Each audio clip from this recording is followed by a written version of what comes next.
প্ৰমোদ বড়ো ডাঙৰীয়াই যি 5 বছৰ যিখন চেয়াৰত বহি গ'ল সেইখন চেয়াৰে হাগ্ৰামা মহিলাৰী চাৰে বনোৱা আছিল। যিখন ৰাস্তাৰে তেওঁ অহা যোৱা কৰিছে সেইখন ৰাস্তাই হাগ্ৰামা মহিলাৰী চাৰে বনোৱা আছিল। আমাৰ মহিলাৰী বাইদেউ এয়া জোৰকৈ এটা হাতচা কৰি আমাৰ ছাৰৰ ভনীয়ে ধন্যবাদ। এতিয়া আমাৰ ভোট আমি শেৱালী মেডামকে দিম। কেন শেৱালী মেডাম ভাল BPF ভাল কাম কৰি আছে, সেইকাৰণে আমি শেৱালী মেডামকে ভোট দিম। কাৰণ প্ৰমোদ বড়ো বিগত 5 বছৰত যিটো প্ৰতিশ্ৰুতি আমাক দিছিল, ঘৰে ঘৰে ট্ৰেক্টৰ, ঘৰে ঘৰে জব, এইবিলাকতো নাই। প্ৰতিশ্ৰুতি ভুৱা কৈছিল আমাৰ BTCত ছুইজাৰলেণ্ড বনাব, সি নিজেই ছুইজাৰলেণ্ড দেখাব নাই, সি BTCত আহি ছুইজাৰলেণ্ডৰ কথা কয়। এই ছুইজাৰলেণ্ড বনাব পৰা নাই, সি মানুহ যিবিলাক প্ৰতিশ্ৰুতি দিছিলে এটাও কৰিব পৰা নাই। সেইকাৰণে আমি নাঙলকে ভোট দিম।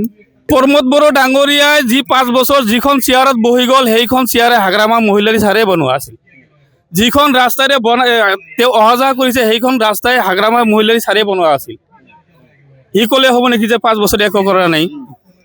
সিটো কৈছিল, চৰকাৰত অহাৰ আগতে কৈছিল 5 বছৰত BTC এখনক ছুইজাৰলেণ্ড বনাই দিম। ক'ত ছুইজাৰলেণ্ড? আপোনালোকে আহিলে যিখন ৰাস্তাৰে আহিলে সেইটো ছুইজাৰলেণ্ডৰ ৰাস্তা হয় নেকি?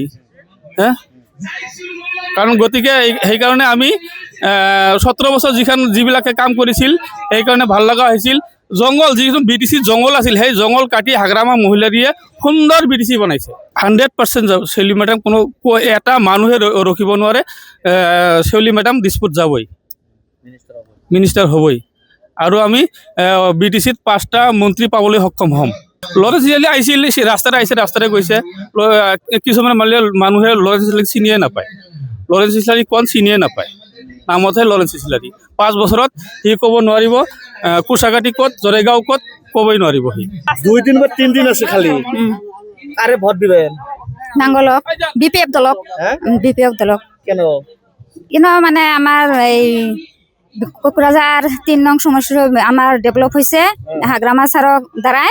কিন্তু 5 বছৰ আগত যোৱা 5 বছৰ যে আমাৰ লৰেন্স চিছালি, প্ৰমোদ বড়ো ইহঁতৰ চৰকাৰ আছিল, আমি কোনো ফল পোৱা নাই, একেবাৰে জিৰ' হৈ আছো। গতিকে আমি এইবাৰ থিৰাং কৰিছোঁ আমি যাতে হাগ্ৰামা দলৰ BPF দলৰ মনোনীত প্ৰাৰ্থী শেৱালী মহিলাৰীক ভোট দি জয়যুক্ত কৰিম। আৰু আমি গোটেই মহিলাবিলাকক আমি কৈ থাকোঁ যে নহয়, আমি যদি আমাৰ মাইনৰিটি ভোট কম আছে ইয়াত BTCত, আমি ভোটটো বিভাজন কৰিব নালাগে, আমি অকল সেই হাগ্ৰামা দলকে দিব লাগে, নাঙ্গলক দিব লাগে।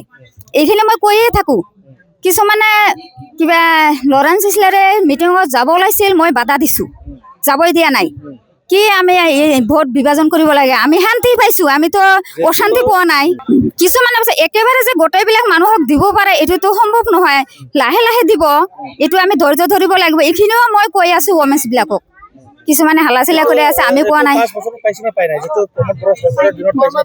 প্ৰমোদ বড়ো পোৱা নাই, হয়তো কিছুমানে লিডাৰশ্বিপ আছিল সেইবিলাকে পাইছে, তারা চাচি ফুবু খালা এরকম মানুষ দিছে, কিন্তু গোটাই মানুষ দিয়া নাই। না দিম আমি গোটাই অমানুষকে আমি কৈ আছো, এবারে এই ট্রেক্টর পার্টিক ভোট দি লাভ নাই। আমার এছাৰৰ তো প্ৰমোদ বড়ো যোগদান কৰিছিল, কিন্তু আমাৰ হাগ্ৰামা ছাৰে এইটো বন্ধ কৰিছে। আমি এইখিনিও কৈ থাকোঁ মহিলাসকলক, আমাৰ ট্ৰেক্টৰ নালাগে। কেন ট্ৰেক্টৰ ভাল নালাগে, আমাৰ ট্রেক্টর নাইলে বলে জমিন চলবো না, নালাগে আমার ট্রেক্টর। আমার নাঙ্গলে ভাল, নাঙ্গলে ভাল আমার। মানুষ কয় কি ট্রেক্টরে ভাল না, আমার ট্রেক্টর নালাগে, ট্রেক্টর নালাগে আমার, নালাগে। এবার কি আপনাদের কি লাড্ডু জিরো করে দিবেন? একদম জিরো করে দিন, জিরো করে দিবেন। মাইনরিটি মানুষ তো সব জিরো করে। আমি গোটাই মানুষ কৈ থাকো না ট্রেক্টর ভোট দিব নালাগে, নাঙ্গলক ভোট দিও।